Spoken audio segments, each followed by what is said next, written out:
xAI comes out of nowhere because they need capital, right? And Twitter can't finance that. He can't put more money into this thing. So he has this JV with xAI that he can raise money into. I saw that deal. We passed.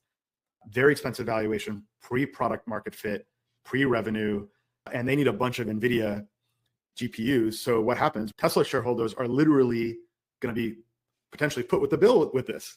Like, how do you pass the hat around? Because he's got all of these fingers and all these pies, he can get engineering attention and partner attention to design these things, but to get them made at scale, especially all the way to at the TSMC level or at the Broadcom level. And these are huge tasks.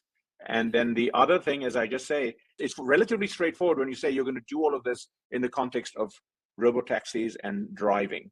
That is a defined problem and an opportunity set in terms of making cars go without steering wheels over time in the context of the roads. But when you start to put it on robots and then you put it on in the context of xAI, Grok, and you're going up directly against the OpenAIs and the Anthropics of the world in the processors. And by the way, and Google, which we are going to talk about, Google has a substantial advantage with their TPUs and their direct relationship with TSMC.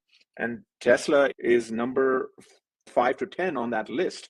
You just saw that they just did not consummate AI data center contract with Oracle, which is the number 4 cloud provider. So what I'm saying is there are so many moving parts here that have to be operated at scale. But on these other things, where the promises are so ahead and the edge cases are so massive, because in AI, the issue is it's not even an 80-20 rule.